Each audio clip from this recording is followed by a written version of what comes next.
If the power went out tonight, what's the first thing you'd actually do? Not in theory, not in a movie scenario, but in your real home with what you have right now. And once you did that, what's the first thing you'd wish you already knew how to do? Most people never think about that part. We rely on the grid for practically everything: warmth, cooking, navigation, communication, and even the simple reassurance that we're still connected to the rest of the world. The grid hides our weaknesses. It covers up the skills we never learned, the ones we assume we'll somehow figure out when the time comes. But that's not how it works. In a real crisis, you don't suddenly become more capable. You fall back on the skills you've already put into practice. If you've never made a fire without pushing a button, never filtered water without a faucet, never navigated without a phone, the shock hits twice. First the outage, then the realization that you're starting from zero. So this video is about the essentials, the core abilities that turn panic into something manageable. 10 skills that give you a head start when the grid disappears. And the truth is simple. If you understand these skills before the lights go out, you'll handle the first 48 hours better than most of the population. Let's start with the skill that makes every other one possible. Number 1, situational awareness and threat mapping. Before you think about shelters, fires, food, or tools, you need the ability to read what's happening around you. Situational awareness isn't a dramatic term. It's the skill that prevents problems long before you ever need to solve them. In any grid-down moment, whether it's a blackout, a natural disaster, or a mass outage, the most dangerous period isn't days later. It's the first hour, when people are confused, stressed, and reacting without information. If you can stay calm and observe the environment, you're already ahead. The first distinction to learn is this: being alert is not the same as being paranoid. Alertness is focused, grounded, and tied to facts. Paranoia is random fear. Awareness means noticing exits, understanding how people are moving, watching for changes in sound, traffic, or temperature, and identifying what looks normal versus what feels off. It's simply paying attention with purpose. Start with exit checks.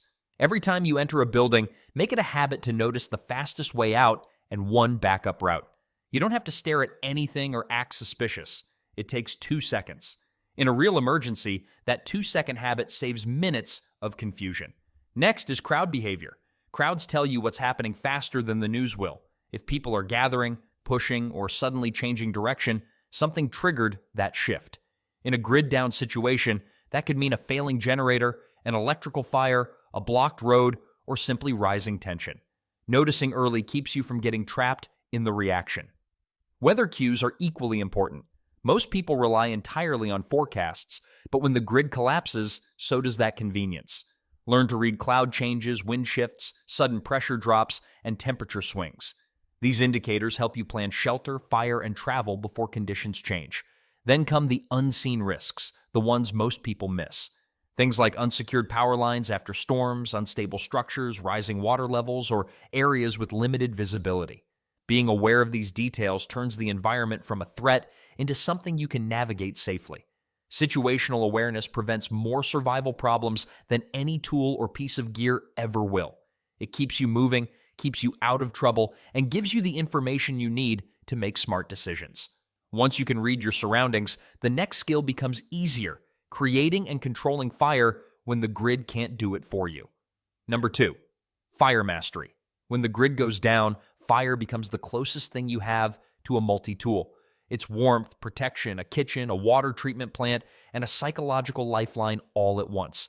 But real fire mastery is understanding how flame behaves, how to build it under pressure, and how to control it so it works for you, not against you. Start with ignition methods. The ferro rod is the backbone of modern off-grid fire starting, reliable, nearly weatherproof, and cheap to practice with. But a ferro rod is only as good as the tinder you pair with it. You need to know natural tinders like the papery inner bark of birch, cattail fluff, pine resin, fatwood, dry grasses, and even punky wood. Then you need man-made backups, cotton pads soaked in wax, dryer lint, or char cloth. The goal isn't just to make a spark, but to give that spark something eager to burn. But ferro rods aren't the only technique worth knowing. Friction fires aren't glamorous, but they teach you something priceless: heat management and material selection. You'll learn the difference between a spindle that's too hard and a hearthboard that crumbles. You'll discover posture, rhythm, and patience. And once you've produced your first ember through sheer effort, you'll never look at fire making the same way again. Then comes placement and construction. The lay matters too. Teepee, lean-to, log cabin, Dakota fire hole each serve a different purpose. The Dakota hole, for example, burns hotter and hides the flame, perfect for windy conditions or when you don't want your fire visible. A log cabin structure gives stable cooking heat. A teepee lay catches quick ignition. Fire isn't one size fits all. Situational firecraft is part of the skill. Safety is equally vital. Every fire must have a safe footprint, cleared ground, a rock ring, or soil insulation. You need to understand airflow so your flames don't creep into roots or dry grass. And smoke control becomes strategic. White smoke signals distress, while low smoke fires help you stay unnoticed. Number 3, water sourcing and purification.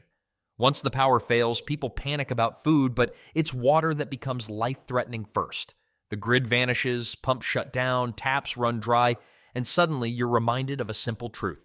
Humans can last weeks without food, but only days without clean water. And clean is the key word. In a crisis, unsafe water is often more dangerous than no water at all. The first skill is knowing where to look. In urban environments, start with anything that collects runoff.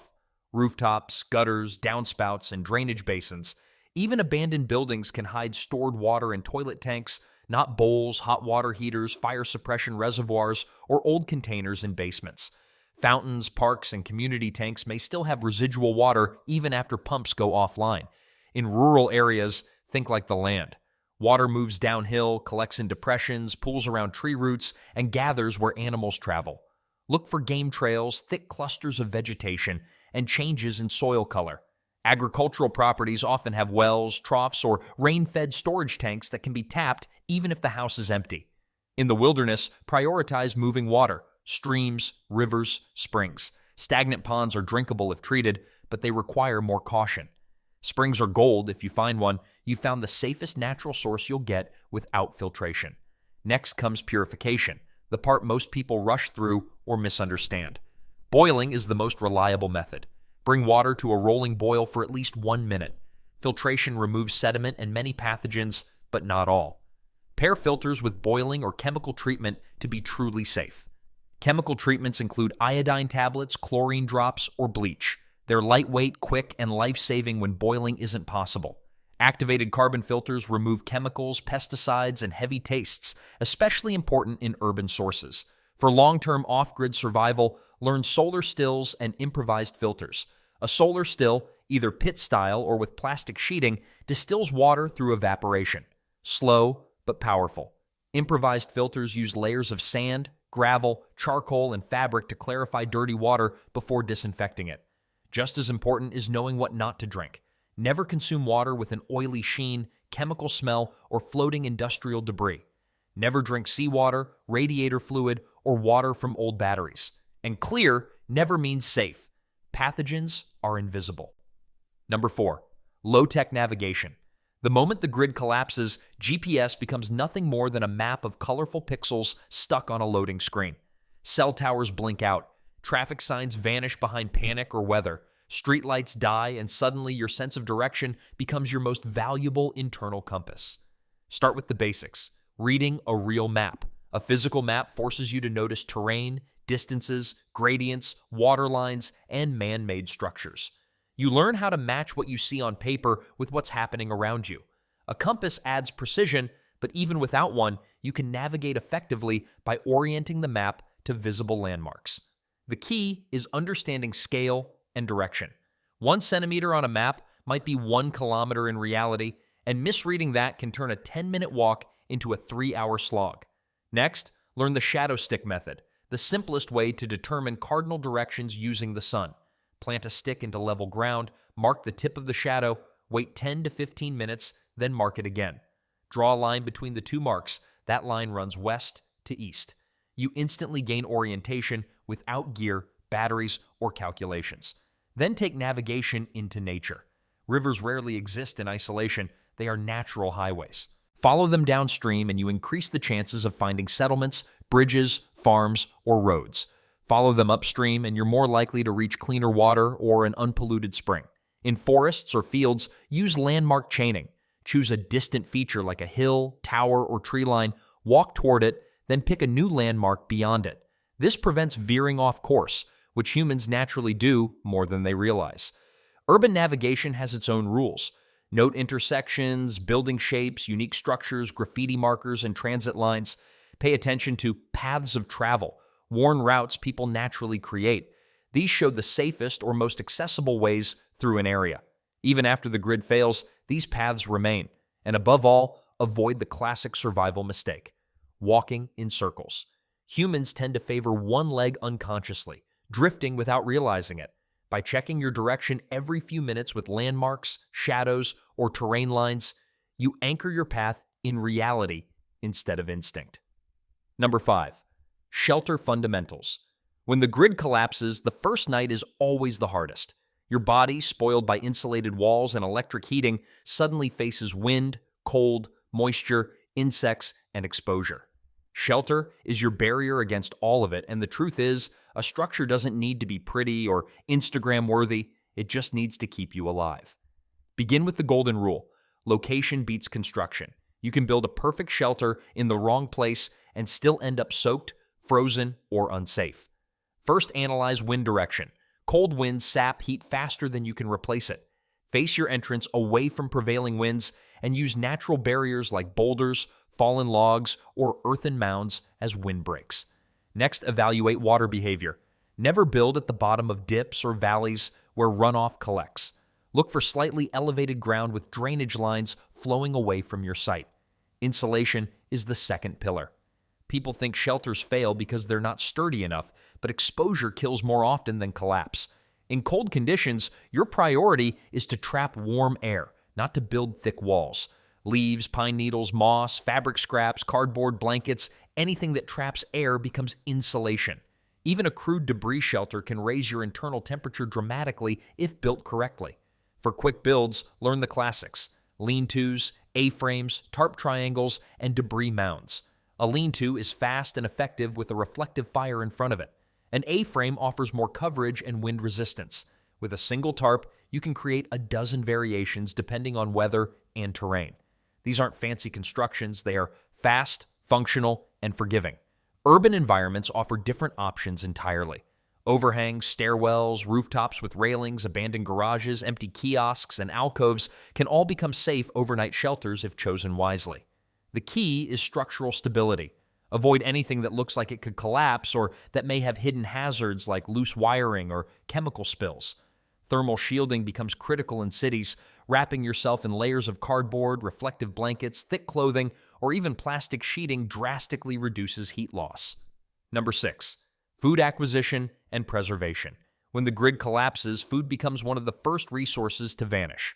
Store shelves clear out in hours, panic buying turns into chaos, and suddenly even a simple meal becomes something you can't take for granted. The easiest starting point is foraging. Most people pass edible plants every single day without realizing what they're looking at. Learning a handful of high-calorie, easily recognizable plants in your region makes a massive difference. Nuts, seeds, certain berries, and common tubers can keep you fueled long enough to find better options. You don't need encyclopedic knowledge, you need certainty. If you're unsure about a plant, you don't eat it, simple as that. When hospitals are closed and contamination risks are high, avoiding food poisoning is part of survival. Trapping comes next, and this is where real efficiency begins. Hunting drains your energy, carries risks, and usually offers low success in crisis conditions. Traps, on the other hand, work while you rest. Simple snares, funnel traps, or improvised deadfalls can quietly gather small game like rabbits or squirrels, animals that follow predictable paths and don't require dramatic chases. A single rabbit can give you more usable calories than hours of fruitless stalking through the woods. The goal isn't sport, it's consistency. Fishing is another reliable source if you have access to water. Even basic setups like a line, a hook, a net substitute, or a bottle trap can bring in protein with almost no movement. Waterways are natural highways for life, and fish tend to behave predictably. If you can position yourself near a steady food source like a river, pond, or shoreline, you instantly reduce the calorie deficit that so many survivors fall into. But finding food is only half the battle. Without refrigeration, fresh meat spoils quickly, and losing a valuable catch before you can eat it is a painful mistake. That's why traditional preservation skills become essential once the grid is gone. Smoking meat over low heat creates long-lasting, shelf-stable food that resists bacteria. Drying or dehydrating meat and plants removes moisture and keeps them edible for weeks. Salting, if you have access to it, pulls moisture from food and keeps it safe far longer than fresh storage would allow. Even burying food in cool earth or dedicating a small underground nook as a rudimentary root cellar can add crucial days or weeks to your supplies. Being able to find food is important, but knowing how to make it last is what will carry you through a long-term crisis. Number 7, first aid that actually saves lives. When the grid goes down, emergency services disappear right along with it. No ambulances racing towards you, no hospitals running full staff, and no quick consultations. In that kind of world, knowing real first aid, not just the basics from a workplace training video, becomes one of the most critical skills you can possess. The difference between life and death often comes down to what you do in the first few minutes after an injury. The first ability every survivor needs is bleeding control. Severe bleeding can kill faster than dehydration, starvation, or exposure. When help isn't coming, you must know how to apply direct pressure, pack wounds effectively, and improvise when traditional supplies run out. A torn shirt, a strip of cloth, or any absorbent material can become a life-saving tool if you know what you're doing. The goal is to slow blood loss immediately and decisively, not wait for a miracle. Cleaning wounds properly is the next essential skill. Infection becomes one of the biggest killers when sanitation systems fail. Even a small cut can turn into a life-threatening problem. Being able to flush a wound, remove debris, and apply improvised coverings goes a long way. It's not glamorous work, but it is the kind of quiet competence that keeps people alive long after the initial injury fades into memory. Splinting is another underestimated ability. Broken limbs don't magically heal, and moving someone without stabilizing an injury can cause permanent damage. Knowing how to immobilize a leg with branches, boards, or even rolled clothing can keep a person mobile enough to relocate, rest, or defend themselves. You don't need a perfect medical kit, you need creativity and calm hands. Improvisation is at the heart of grid-down medicine. Without sterile equipment and stock shelves, everyday objects become medical tools. A belt becomes a makeshift securing strap. A plastic bag becomes a wound cover. A blanket becomes thermal protection for someone going into shock. The real skill is learning to adapt without panicking. But the most important part of first aid isn't technical at all. It's emotional control. A clear mind makes better decisions, protects more people, and prevents small injuries from spiraling into disaster. Staying calm under pressure is something you can train long before you ever need it. Practice talking yourself through steps, slowing your breathing, and focusing on what you can control instead of what you can't. In a grid-down world, first aid stops being a checkbox skill and becomes a daily necessity. You might never need to build a shelter or start a fire in your normal life, but accidents are universal. Knowing how to stop bleeding, prevent infection, stabilize injuries, and stay composed doesn't make you a medic. It makes you someone who survives when systems fail. Number 8, communication without the internet. Most people don't realize how quickly silence becomes dangerous. A disconnected group makes mistakes, wastes energy, and walks into risks that could have been avoided with a single message. The first step is understanding how to coordinate without electronics. Simple hand signals can replace shouting, which draws attention. A raised hand to halt movement, a pointed finger for direction, or a flat palm to signal "stay low" can help a group move quietly and efficiently. These gestures take seconds to learn, but prevent confusion during tense moments. In noisy or chaotic environments, they can be the difference between slipping past danger or stumbling straight into it. Written markers become another essential tool. When you can't rely on phones, a simple mark on a doorframe, a chalk arrow on pavement, or a coded symbol near a meeting point can relay valuable information to someone arriving later. These sorts of low-tech systems have been used for centuries. The key is consistency. Everyone in your group must know what each mark means. A circle may signal "safe." A cross could mean "move on," and a series of lines might indicate direction. Once agreed upon, these messages create a breadcrumb trail that keeps people aligned even when separated. For longer-range communication, knowing the basics of ham radio or even basic walkie-talkie discipline becomes vital. Radios don't depend on cell towers, and in emergencies, they can connect people miles apart when every other system has failed. You don't need to become a radio expert. Understanding frequencies, power limits, and simple call protocols can keep you in contact with your group or even emergency broadcasts that continue operating long after the grid falls. A hand crank or solar-powered set ensures you're never out of range because of a dead battery. Meeting protocols are just as important as messages and signals. Before systems fail, you decide on places and times where everyone regroups if communication breaks. A daily check-in spot, an alternate route, or a timed window when each person returns ensures no one disappears simply because a phone stopped working. Many survival mistakes come from people wandering while trying to reestablish contact. Structure removes that chaos. The quiet after a collapse can be unsettling, but communication is how you push back against the uncertainty. It keeps groups unified, reduces panic, and ensures information flows even when technology doesn't. Number 9. Tool skills. Tools turn raw materials into shelter, warmth, safety, and mobility, but only if you understand their limits and strengths. A knife isn't just a blade, rope isn't just a cord, and a toolkit isn't just metal in a box. It's the foundation of independence when the world stops providing replacements. Knife skills are the cornerstone of survival toolwork. Knowing how to cut without injuring yourself, how to carve notches for traps or shelters, how to baton wood safely, and how to keep a blade sharp without fancy equipment all matter much more than having a high-end knife. In fact, a cheap knife used well outperforms an expensive one used carelessly every time. The goal isn't speed, it's precision and safety. Rope and cordage open up even more possibilities. Simple knots let you secure shelter, haul loads, join poles, create slings, or anchor gear. A bowline keeps a fixed loop under tension without slipping. A clove hitch secures lines around poles. A square knot binds two cords efficiently. Once these knots become muscle memory, you no longer fight with your tools, you work with them. Rope extends your reach and your strength. It's one of the most useful items you can master. Repair skills matter just as much as building skills.